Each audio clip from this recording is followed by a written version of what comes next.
नमस्कार दोस्तों। स्वागत है आपका एक नई कहानी में। और यह कहानी बहुत इंटरेस्टिंग होने वाली है, इसलिए इस कहानी को पूरा अंत तक जरूर सुने। मेरा नाम शांति है। मैं विधवा हूँ 21 सदी की। मेरी तरह कई विधवाएं होंगी जो अभी अभी हुई हो, या इन्हें जिन्हें 20-25 साल हो गए हो। कुछ को घर वालों ने घर से निकाल कर वृद्धा आश्रम पहुंचा दिया, कुछ स्वाभिमान की मारी स्वयं पहुंच गई, तो कुछ को बाहर में छोड़ दिया गया। वहीं कुछ सुहृदय बच्चों ने उन्हें यह महसूस ही नहीं होने दिया कि वे त्याज्य हैं। उन्हें पहले की तरह ही गले लगाए रखा। उनके सम्मान में कोई कमी नहीं आई। उनका जीवन धन्य हो गया। और जो निराश्रित हो गई, वे नारकीय जीवन जीने को विवश हो गई। आज का समाज पढ़ा लिखा समझदार तो है, लेकिन उसकी सोच पुरानी ही है। विधवा स्त्री को कोई अधिकार नहीं देता। समाज इतनी घटिया सोच रखता है, इसका मुझे अंदाजा भी न था। मैं तो अपने हिसाब से अपना जीवन जी रही थी। मेरे पति अखिलेश की मृत्यु को अभी 4 महीने ही हुए हैं। इन 4 महीनों में मैंने स्वयं को संभाला। उसी हिम्मत और जोश के साथ फिर उठ खड़ी हुई, क्योंकि मैं अपने घर में अकेली हूँ और जीवन की मूलभूत आवश्यकताओं के लिए मुझे घर से बाहर निकलना ही था।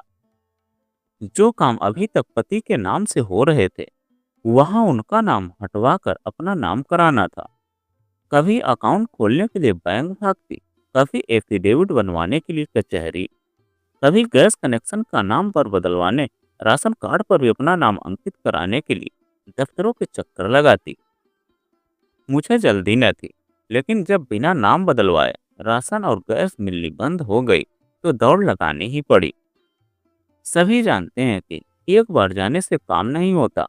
चक्कर लगाने के साथ साथ बेचारी का ठप्पा और लग जाता है।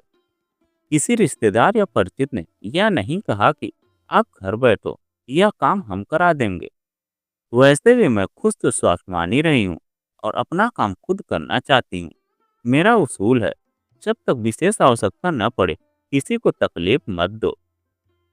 तभी मेरे दिमाग में एक सवाल उभरा। गैस कनेक्शन और राशन कार्ड दोनों ही सरकारी हैं। ये सरकार दोनों नंबर पति पत्नी के नाम से क्यों नहीं कर देती? यदि गैस बुक और राशन कार्ड में आइदर और सर्वाइयर कॉलम के साथ पत्नी का नाम भी दर्ज हो, तो पति की अचानक मृत्यु पर पत्नी को दफ्तर दफ्तर खाक छाननी नहीं पड़ेगी। खैर, मेरे पति अखिलेश की बीमारी के दौरान जब मैं उन्हें लेकर शहर शहर डॉक्टरों को दिखाती घूम रही थी, रात दिन उनकी सेवा टहल में लगी रहती थी। लोग मेरे साहस की प्रशंसा कर मेरा मनोबल बढ़ाते थे। मुझे लगता मेरे अपने मेरे करीब हैं। समय समय पर हालचाल पूछने आते रहते या मोबाइल से संपर्क बनाए रखते। आश्वासन भी देते कि पैसे की कमी हो तो बताना, कोई परेशानी हो तो कहना, हम आधी रात को भी तैयार हैं। मुझे अपने रिश्तेदारों पर गर्व होता, क्योंकि वे सब मेरे दुख में मेरे साथ खड़े थे। अफसोस यह कि पति की मृत्यु के बाद पूरा ही परिदृश्य बदल गया। पहले तो लोगों ने यह जानने की कोशिश की कि क्या क्या छोड़ गए हैं वे। कुछ ने फुसफुसा कर चिताया कि संभल संभल कर चलना, यह कांटों भरी डगर है। सब कुछ अपने बेटे को मत सौंप देना, वरना तुम्हारी दुर्गति हो जाएगी। आजकल वृद्धाश्रम में पुत्रों का सहारा नहीं मिलता। मैं मौन सबकी सुनती रहती। मुझे क्या फैसला लेना है, यह मेरा निजी मामला है। कोई मुझे जल्दी नहीं थी। मैं अपनी सोच को दुरुस्त करना चाहती थी। सबने सोचा अखिलेश के जाने के बाद मैं खाली हो गई हूँ।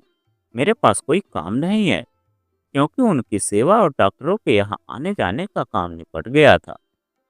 लेकिन मेरे पास ढेरों काम बाहर के बढ़ गए थे, और जो कभी मेरे पति ही कर रहे थे। लोग मुझसे सवाल करते, सारा दिन क्या करती रहती हो? आजकल तो खूब आराम कर रहता होगा। यह सुनकर मैं गुस्सा उठती और उल्टा ही उत्तर देती, मैं खाली नहीं हूँ, पहले भी व्यस्त थी और अब भी हूँ। लोग किसी न किसी बहाने आकर देखना चाहते। मैं उन्हें नम्रता से टकरा देती और कह देती कि आज फला काम के लिए फला जगह जाना है। वे हमदर्दी जताकर अपना महत्व प्रदर्शित करते। मैं समझ रही थी कि जीवन का यह रूप भी इतना आसान नहीं है। औरत को जाने कितने रूपों में अपने आप को एडजस्ट करना पड़ता है। एक परिवर्तन और भी मैंने महसूस किया। जो पड़ोसनें पहले मुझसे बोलने के लिए लालायित रहती थी, अब वह मुझे अनदेखा कर निकल जाती। सड़क के दूसरी ओर मुंह घुमाकर चलती। एक आध बार मैंने बात करने की कोशिश भी की, तो सुनकर अनसुना कर दिया। अक्सर शाम को पहले भी और अब भी बाहर लॉन में निकल आती और गेट खोलकर खड़ी हो जाती। शाम की ताजी हवा के साथ साथ पड़ोस के मंदिर से लौटती महिलाओं से थोड़ी गपशप हो जाती। पति के जाने के बाद वे मेरी छाया से भी बचने लगी। मेरा वैधव्य अब सुकूनी हो गया। हाई ब्लड प्रेशर व शुगर की पेशेंट में पहले से ही थी और अब भी और बढ़ गया। डॉक्टर ने सलाह दी कि सुबह सुबह ताजी हवा में टहलने पार्क जाया करो।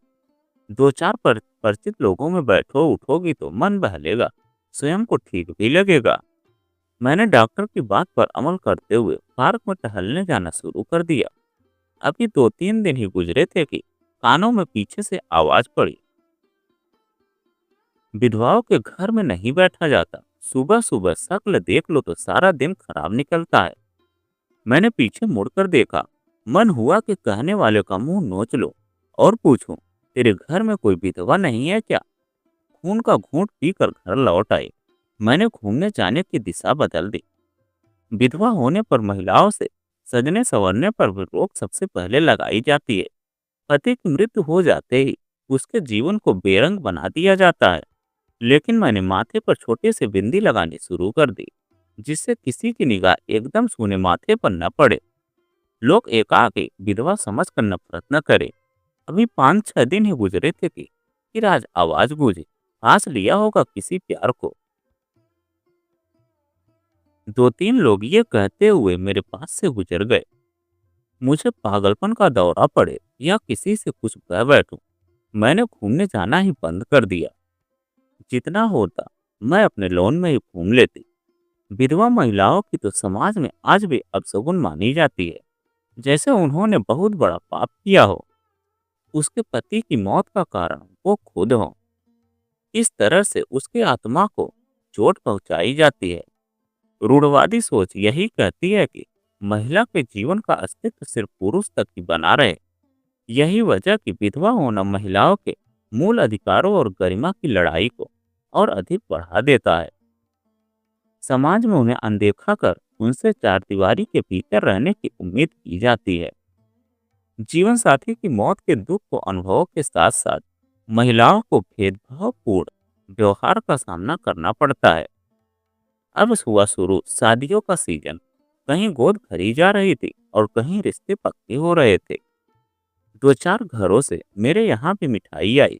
शुरू में मैंने गौर नहीं किया, लेकिन बाद में नोट किया कि मिठाई या फल के केवल 3 पीस मेरे यहाँ भेजे जाते हैं। ऐसा क्यों? ये 3 का अंक मुझे भी भारी पड़ने लगा। मुझे पल पल एहसास कराया जाता कि मैं विधवा हूँ। जिन्होंने मिठाई के 3-3 पीस रखे, उनके शादी के निमंत्रण पट लेने से मैंने इनकार कर दिया। वे लोग जो अपने यहाँ उत्सव में आने के लिए बार बार कहते थे, अब बिना कुछ भी कहे निमंत्रण पत्र पकड़ा कर चल देते। मैं समझती हूँ वे बुलाना नहीं चाहते, निमंत्रण पत्र देना उनकी मजबूरी है। कभी जो महिलाएं अपने घर आने का बार बार रिक्वेस्ट करती थी, अब एक बार फूले से भी नहीं कहती। क्या मैं उनके पतियों को छीन लाऊंगी या वे मेरी छाया पड़ने से मेरी तरह हो जाएंगी? यह दंश केवल मेरा ही नहीं है, मेरी जैसी जाने कितनी विधवाओं का है। अभी तो जाने क्या क्या झेलना है और अपने दर्द को शब्दों में पिरोना है। अखिलेश के जाने के बाद मानसिक धरातल पर जो जो भोग रही हूँ, उसका एक एक शब्द कलमबद्ध करके बैठ गई हूँ। मैं तुम्हारी पत्नी और सुहागिन थी, किसी की निगाह में अपशकुनी नहीं थी। तुम ठीक कहते थे, मेरे न रहने पर तुम याद करोगी। यह सच है कि सामने रहते व्यक्ति को कहाँ याद किया जाता है, जब आदमी सामने नहीं रहता तभी याद किया जाता है। बस सच यह है, मुझे कभी नहीं लगता कि तुम्हारे बिना रह रही हूँ। अभी भी लगता है तुम यूं ही चुपचाप सोफे पर बैठे हो। मैं अखबार की मुख्य खबरें बोल बोल कर तुम्हें सुनाती रहती हूँ। तुम्हारे समय पर ही तुम्हारी पसंद का खाना डाइनिंग टेबल पर लगाती हूँ और तुमसे कहती हूँ खाना खा लीजिए। पहले भी कभी तुमने नहीं कहा कि अपना भी खाना लगा लो, साथ साथ खाएंगे। मैं एक एक रोटी गरम गरम सेक कर देती रहती। अब भी कोई कहने वाला नहीं है। गले में कुछ अटकते अटकते रह जाता है। शाम को चुपचाप टीवी देखते रहते। मैं भी चुप बैठी रहती। आज भी चुप बैठ कर देखती हूँ। पहले तो तुम सालों दीवान पर सोते रहे और मैं अकेली अपने डबल बेड पर। तुम पास रह कर भी दूर रहे और नजरों के सामने रहे। आज नजरों के सामने नहीं हो। सिर्फ इसी फर्क ने जीने का अंदाज बदल दिया। मुझे बहुत दुख पहुंचाकर तुमको सुकून मिलता था ना, अब भी मिल रहा होगा। मेरा जीवन ही दुख का नाम है। दुख के जाने कितने रंग बदलेंगे। तुम हमेशा मुझसे 10-12 कदम आगे चले और अब भी आगे निकल गए। मैं तुम्हारे पदचिन्ह देखती पीछे रह गई। क्यों कभी तुमसे आगे नहीं चल पाई? साथ तुम चले नहीं। लगता नहीं कि तुम्हें साथ छोड़े इतना वक्त हो गया है। लगता है अभी कल की ही बात है। कई बार तुम्हें दवा देने का ख्याल आता है। घर में सब तुम्हारी पसंद का था, अभी भी है। मेरी पसंद की केवल किताबें हैं जिन्हें पलटती रहती हूँ।